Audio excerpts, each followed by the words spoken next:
Italy, 1947. 2 years since the war's end. Poverty plagues much of the country, fertile ground for communism, which promises a solution to economic ills and injustice. Life was extremely hard. Besides the political tensions, there was always a sense of having to tighten your belt. We were hungry. We were always hungry.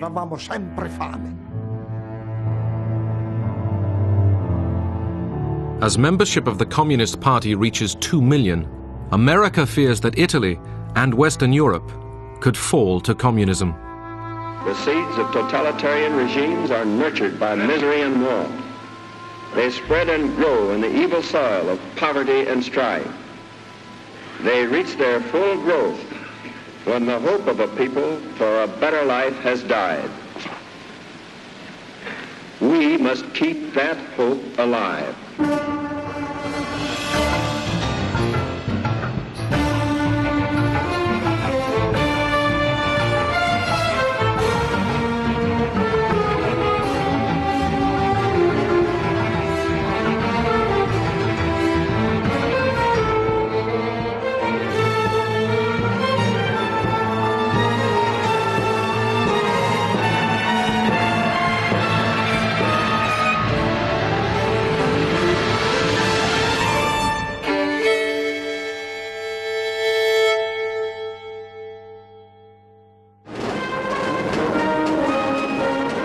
May Day in Moscow, 1947. The Red Army was the largest fighting force in the world. Stalin had established control over most of Eastern Europe.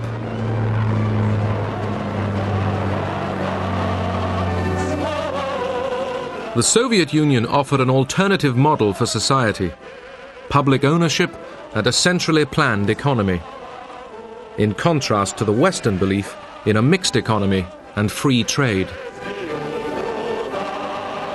There was great alarm at the deteriorating political and economic situation and fear that the domestic communists in Western Europe would become so active and so disruptive that it would lead to economic collapse, which was probably going to happen anyway unless something was done. And this would give an opportunity to the Soviets to extend their influence in Western Europe. In February 1947, a financial crisis forced the British government to tell Washington they were ending aid to Greece and Turkey. The administration feared the Eastern Mediterranean might fall to communism. Truman used this opportunity to take the offensive.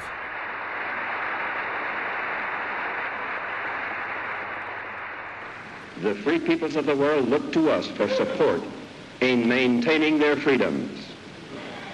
If we falter in our leadership, we may endanger the peace of the world, and we shall surely endanger the welfare of this nation.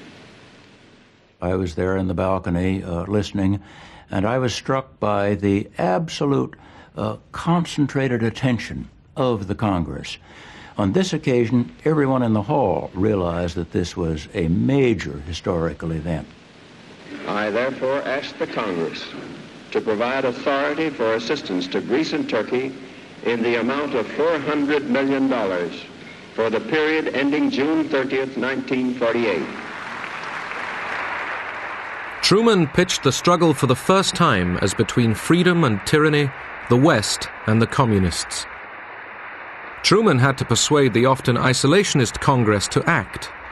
The anti-communism of the Truman Doctrine did just that. The Truman speech reflected very clearly Truman's own character. He liked to see issues very clearly and to come up with clean-cut answers. After 5.5 years of a war to defeat fascism, Europe was bankrupt. Industry lay in ruins. Homes were in rubble. People struggled to survive.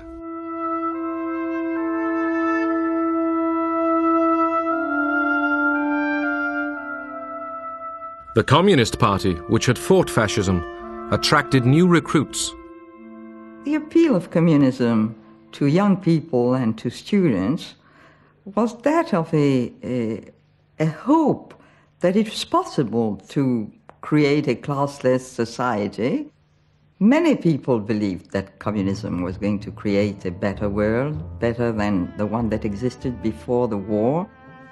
This was the only party that you could join if you wanted to change the world. The man called on by Truman to face the communist threat was the newly appointed Secretary of State, General Marshall, the wartime military leader. He would plan the United States response. Marshall was an extraordinary man. I've never known anyone like him. He, in many respects, was a very austere, unapproachable man. He never allowed anyone to call him George Marshall, including the president. When the president asked him if he should, he said no, General Marshall will do. He exuded leadership and character. In March, Marshall met Soviet Foreign Minister Molotov at a meeting in Moscow. Britain and France were there too. The Big Four tried to agree on the future of Germany. Despite warm Russian hospitality, weeks of meetings got nowhere. Marshall made one last effort. He had an interview with Stalin in the Kremlin, and that interview convinced Marshall that what the Soviets were doing were stalling for time in order for the situation in Western and Central Europe to become more and more adverse, so that popular unrest would become greater and greater, the communists would grow in strength, and that maybe communist regimes would come to power in Western Europe without the Red Army having to invade.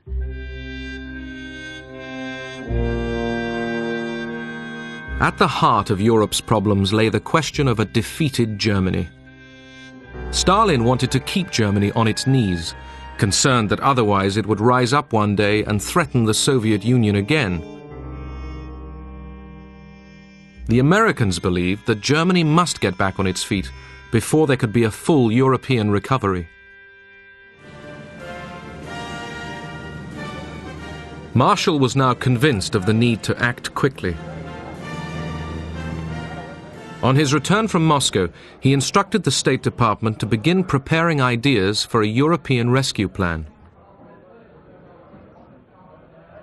Billions of dollars would be needed. Would Congress approve this enormous cost? The whole situation is critical in the extreme. We happen to be, very fortunately for ourselves, the strongest nation in the world today, certainly economically. The urgency was such that Marshall rushed forward his plan. There will be requirements in this program. He announced it at an awards ceremony at Harvard University.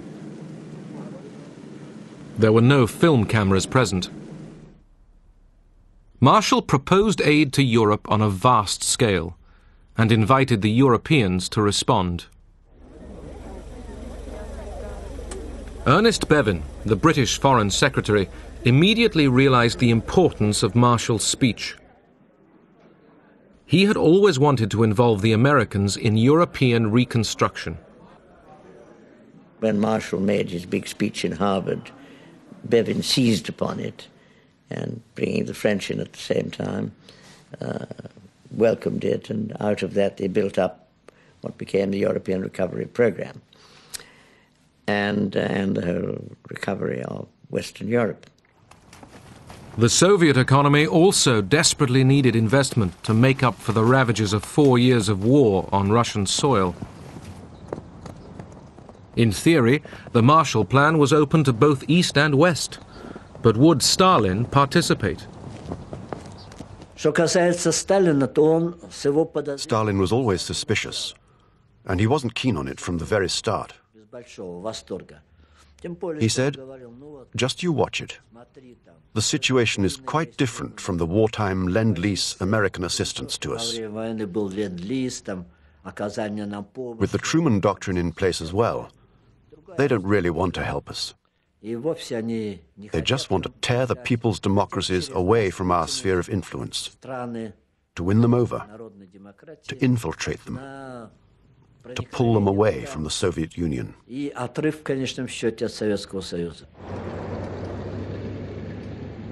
In Paris, a foreign ministers' conference opened to frame the European response to the Marshall Plan. Despite Stalin's caution, Molotov and a large Soviet delegation turned up at the conference table. Molotov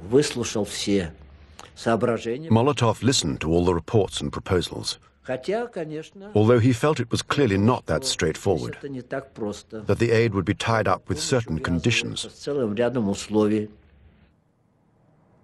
Throughout the Cold War, spies were used by both sides. At this critical point, spies in London were passing their Soviet controllers document after document. Dozens. I mean, all the diplomatic going in and out from the Foreign Office, we had access to everything. After 6 days of meetings in Paris, Soviet intelligence gave Stalin new information about the Marshall Plan. Our intelligence service knew everything. We've read all the documents which were produced by United States, by the government of the United States, which was sent to almost all European countries, including the government of the Soviet Union, but and other documents which were not sent to the Soviet Union. This information confirmed that America didn't really want us to participate in it. They just made this demonstrative gesture in order not to scare away those already dealing with them. Stalin abruptly told Molotov to pull out of the negotiations. As Molotov left the Paris meeting, he accused the West of dividing Europe into two hostile camps. There never was any thought that the Soviets would actually join the Marshall Plan, but it was a desirable step to persuade the world that we really were being altruistic here. This was not basically an anti-communist, anti-Soviet measure. And should, by some miracle, the Soviets themselves join, or some of their satellite countries, we would have welcomed them in it. But we didn't think that was a realistic possibility.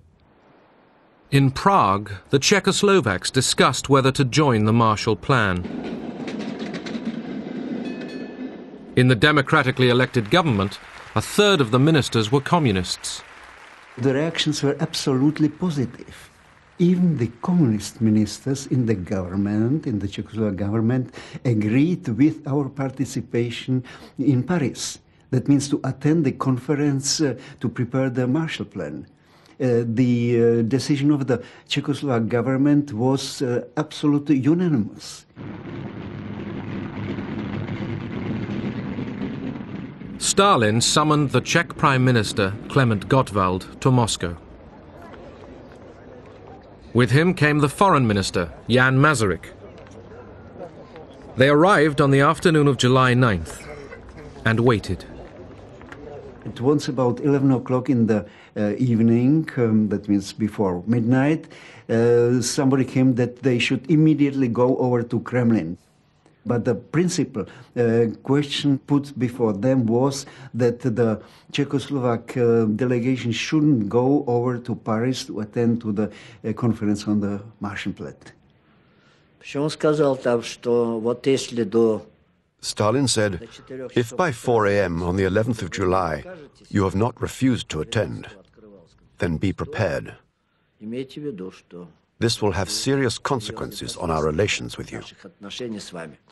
Stalin was quite clear, quite rough, and he gave the ultimatum of 4 hours to our delegation to say their decision. Finally, the same government which accepted unanimously the presence in Paris rejected it. As far as the Marshall Plan is concerned, there was no normal discussion. There was practically only a quite clear order. You have to do it, and if you do not do it, so you are not our friends.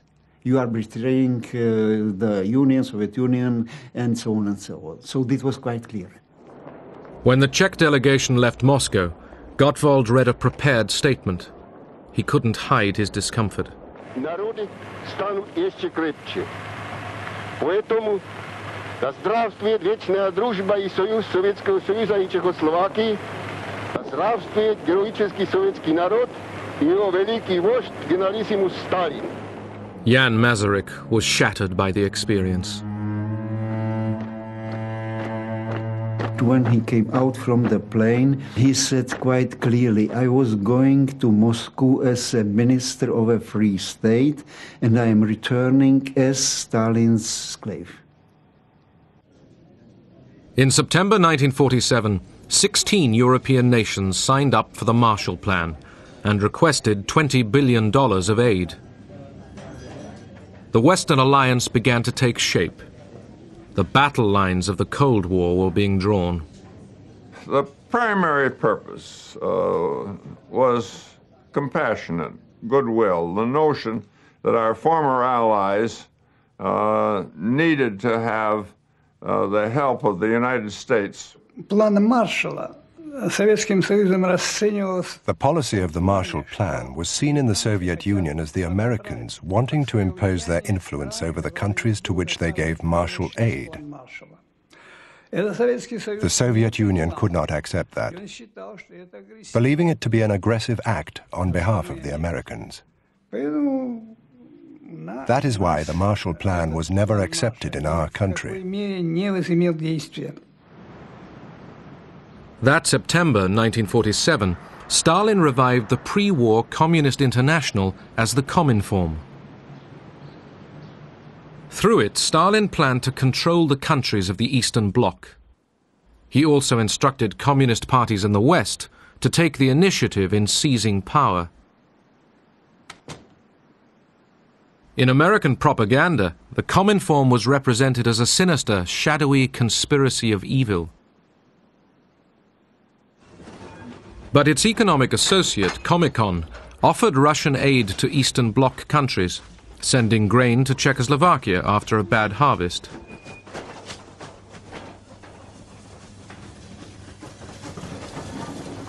Both Cominform and Comecon were a direct response to the Marshall Plan. On the one hand, the Cominform would follow the political, ideological line the Soviet Union wanted to adopt in the socialist countries. On the other hand, the aim of Comecon was to provide economic assistance in order to prevent these countries from being torn from our sphere of influence. February 1948, the Communists reach for power in Czechoslovakia. Workers' militias go on the march. Non-communists are arrested. Action committees take over the police and the labor unions. President Beneš capitulates. The red flag flies in the center of Prague.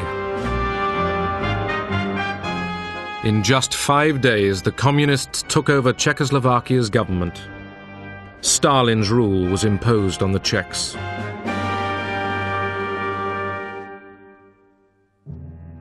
Two weeks later, Jan Masaryk fell to his death from the window of his apartment in Prague. The argument still rages. Did he despair and jump, or was he pushed?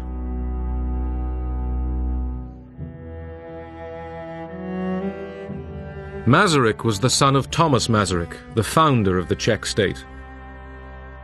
His funeral symbolized the end of a free Czechoslovakia. After the death of the minister, and there were really tens of thousands of people who were coming to say farewell to the minister, the last farewell. They were crying and flowers and so on and so on. But the general persuasion was that there was really the end. We felt it like that, unfortunately. The communist takeover in Prague shocked Washington. There, the case for Marshall aid was still being argued before a partly isolationist Congress. The Soviet Union and its agents have destroyed the independence and democratic character of a whole series of nations in Eastern and Central Europe. It is this ruthless course of action and the clear design to extend it to the remaining free nations of Europe that have brought about the critical situation in Europe today. It was touch and go when both houses of Congress were finally considering the legislation. Then the Czech coup occurred, and that was the final straw, because even the isolationists, or most of them, could see that the Russians were advancing westward with the takeover in Czechoslovakia and so on. So it helped very importantly to pass the legislation. On April 3, 1948, Congress approved $5 billion of Marshall aid. The Marshall Plan was born from the need to feed the hungry and to prevent communism spreading over Europe.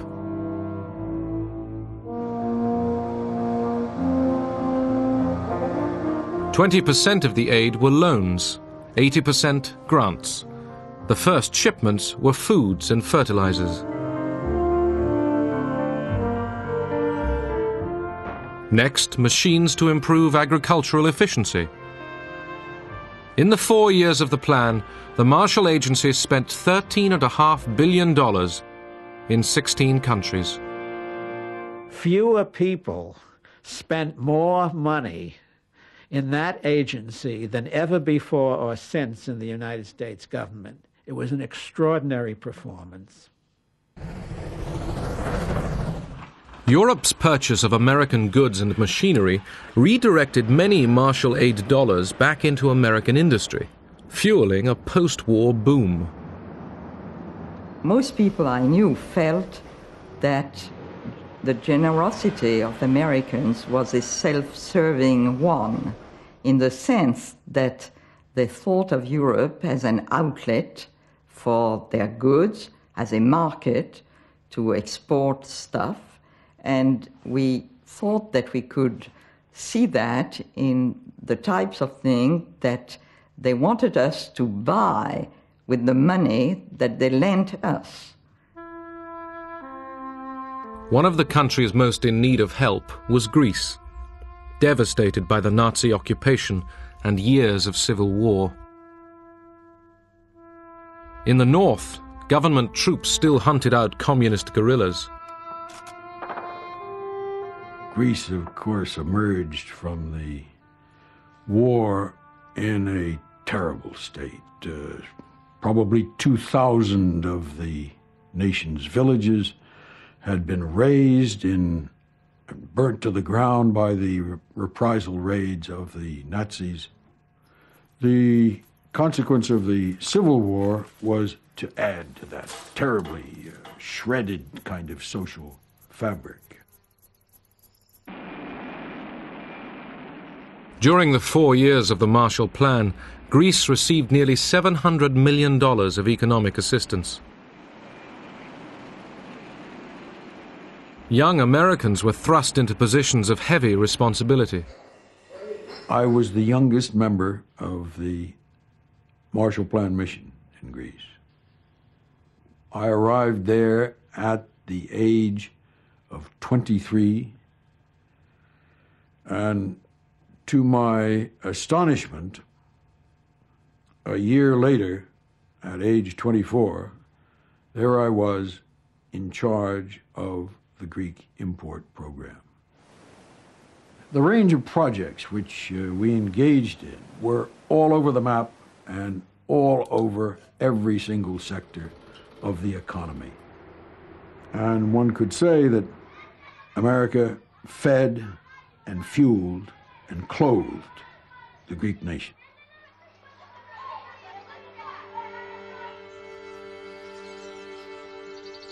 In the hill villages of northern Greece emerging from civil war, the Marshall planners came up with a scheme to meet a local need. During the war and during the Civil War, one of the major elements destroyed was the farm draft animal. One of the decisions was to import that which we were accustomed to, which was the Missouri mule. And the Missouri mule is not only cantankerous, he's big.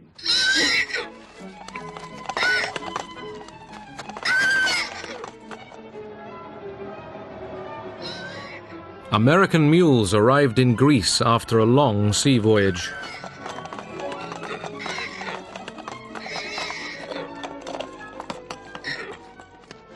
The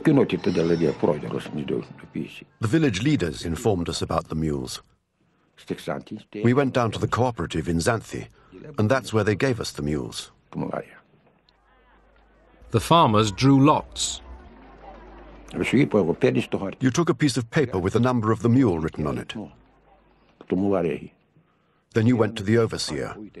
He looked at your paper and gave the mule with that number to you. And then he said, "Take it."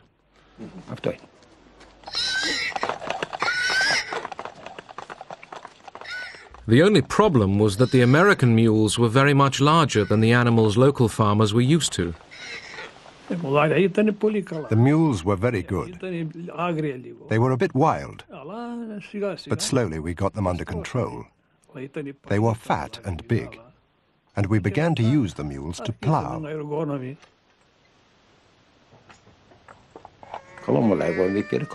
They were very good. They gave me a superb mule, and we started to plough.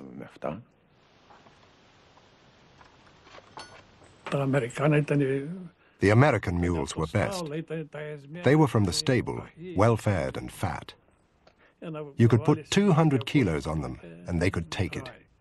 Our own mules were small. We were very thankful.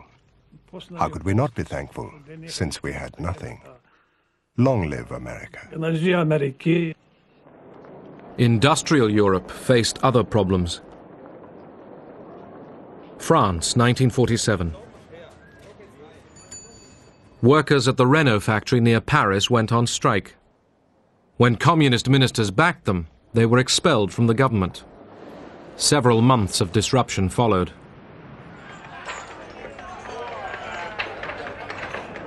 Strikes spread. In the fall, 3 million workers took to the streets. We had a lot of sympathy for the strikers because we felt that they were poorly paid, and we felt that the government wouldn't do anything for them unless they put pressure on the government. Ministers feared civil war. The United States made it clear to Paris that there would be no Marshall aid to French industry until the government had the communist threat under control. Acts of sabotage culminated in the derailing of an express train, causing 20 deaths. The strikers lost popular support. The disruption ended. The French Fourth Republic would now receive Marshall aid, $2.7 billion of it. Yugoslavia had gone communist at the end of the war, without help from Moscow. The Yugoslav leader, Tito, became an ally of Stalin. But it was an uneasy alliance. Tito, in Stalin's view, was acquiring more and more an independent position in various ways, including international affairs. Tito didn't consult or seek advice from Stalin in advance. He was moving further and further away from the socialist direction. The split came in 1948 when Stalin expelled Tito from the Cominform. Following the rift, Tito turned to the West. After a series of disastrous harvests, Tito requested American economic assistance. In 1950, he signed an agreement with the United States government. Yugoslavia emerged from behind the Iron Curtain. American agents distributed more than $150 million worth of aid. This was not totally an altruistic effort. The United States had enormous self-interest in the success of the Marshall Plan. Otherwise, it wouldn't have been undertaken. America had a vital stake in the recovery of Western Europe. If the United States had allowed Europe to collapse, it would have cost us much more than what we spent on the Marshall Plan. We were doing well by doing good. But as well as doing good, Washington was preparing other tactics. In Italy, by 1948, the Communist Party, led by Togliatti, dominated the left-wing Popular Front. The Christian Democrats, led by De Gasperi, ran the government. In April, the first general election since the war raised expectations of a communist victory through the ballot box.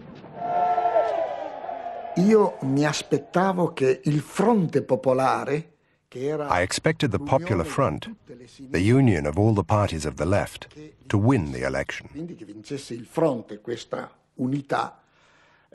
This union of the left had to get together to counterbalance the Christian Democrats and the forces of the right. Some Italians feared a communist victory. That election could have been a touch-and-go election between Italy saying on one side of the world or the other side of the world. First of all, I think it would have been a tragedy for Italy, but I think it would have been a tragedy for Europe.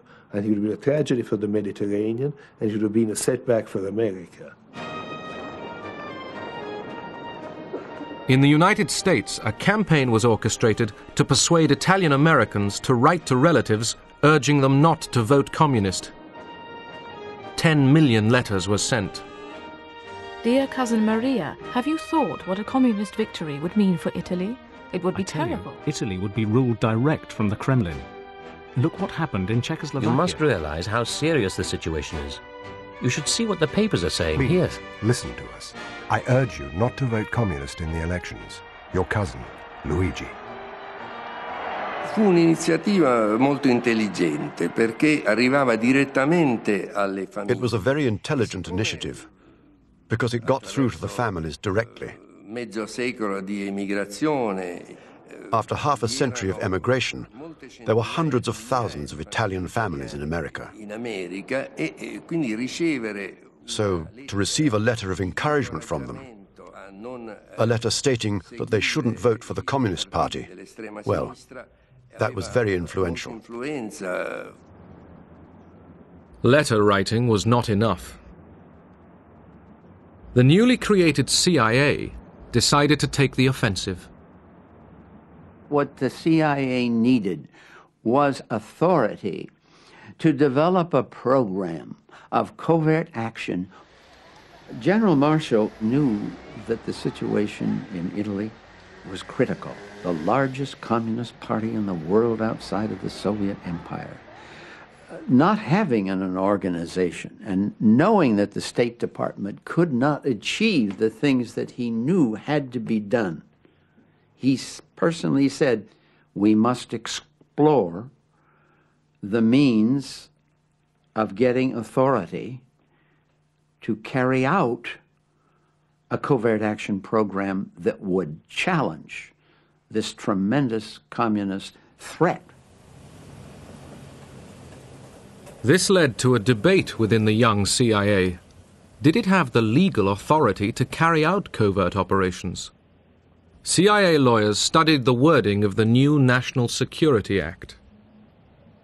If The President of the National Security Council, the head of the National Security Council, is the President of the United States. And if he specifically directs the CIA under Hillenkotter to carry out operations to help Democratic parties, and if the Congress that was put in, if the Congress gives the money to support such a thing, then the authority is there. And that was the green light. The CIA then intervened. It began covert operations in support of anti-communists and of the Christian Democrat Party. I was in that branch of the CIA at the time that had to rush into the breach without training in covert action. And we had bags of money that we delivered to selected politicians to defray their political expenses, their campaign expenses, for posters, for pamphlets. Io direttamente non sono a conoscenza di questo. Personally, I'm not aware of that. It was spoken of, but I don't know anything about it, because I was never directly involved in party affairs. The Church, too, mounted a powerful campaign against the communists. Pope Pius XII was very concerned about the Communist Party. Not so much about their politics. He was concerned about their doctrine. And as Pope, Pius XII had to be concerned about what was happening in Italy at the time. A network of election committees was created. They worked in close parallel to the organization of the Catholic Church. I can say that all the parties envied our electoral structure, and especially the creation of election posters.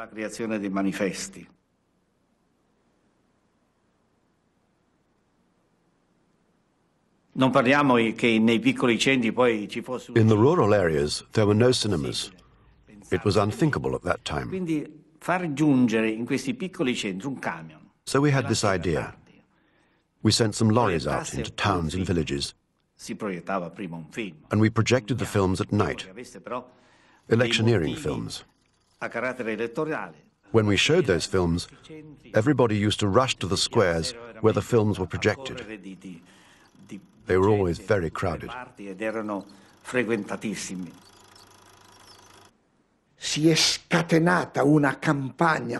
They unleashed this tremendous campaign against the left, against the communists, against the socialists, and they told the most terrible lies about them. Things out of this world.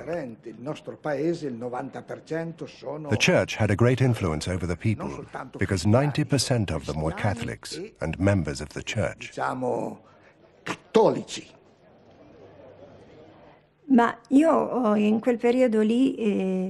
that particular time, I was a practicing Catholic. I was extremely rigorous about attending Mass. I never missed it. One Sunday I went to Mass, and the priest was preaching from the pulpit. And he said one sentence which struck me very deeply at the time. I still remember it. He said that the war against the communists was a holy war.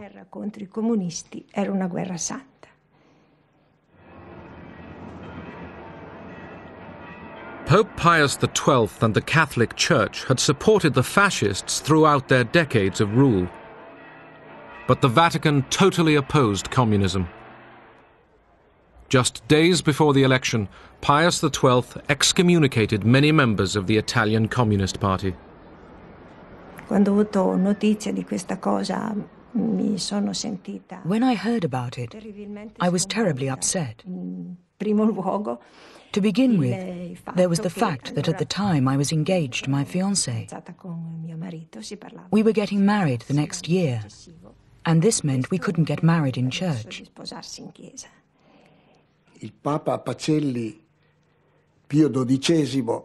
Pope Pius XII excommunicated us. communists and the friends of communists. Not being able to marry in church meant I couldn't wear a white dress and have all the flowers, have the music playing. My uncle, who had been like a father to me when I was a child, couldn't even take me to the altar. Not to mention that as a Catholic, I very much believed that my marriage had to be blessed by the priest, who represented Christ on earth. And this was what I believed in. Ma lei sa che in un discorso più You know that Pius XII, in one of his speeches, said you were either for Christ or against Christ. Partito Comunista era contro Cristo. And the Communist Party was against Christ. They were clearly atheists. So, it was a duty of the Pope and of the Church to protect their people. So there was no other protection on the part of the Church but to organize all the Christian movements to oppose the Communist Party. On April 18, 1948, Italy went to the polls. The Christian Democrats won a landslide victory. Italy would remain a member of the Western Alliance. The communist share of the vote was almost halved. Ho pianto moltissimo. I cried so much. Perché we'd worked so hard to win this battle. It had been such an effort. I remember crying and crying and crying. La vittoria fu superiore a quello che... The victory was even greater than we had expected.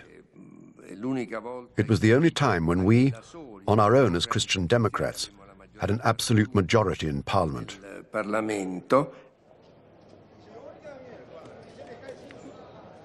The CIA, too, drew its conclusions from the election victory. Well, it was very gratifying. We didn't know at that time that we had carried out the first political action, covert political action program in the history of American intelligence that would be followed by many, many, many more. Now that Italy had elected to stay in the Western Bloc, the United States released a flood of Marshall aid. In Turin, the Fiat Motor Company received giant new assembly line machines from Detroit and Pittsburgh. Fiat was re-equipped with some of the most sophisticated machinery in Europe.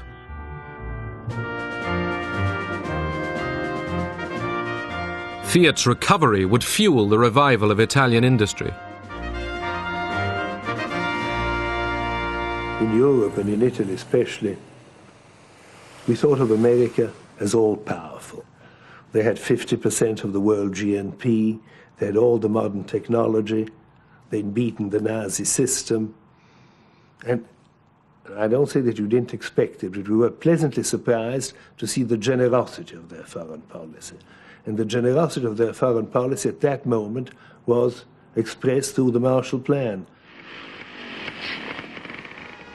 The Marshall Plan also demonstrated the United States' desire to secure Europe's future.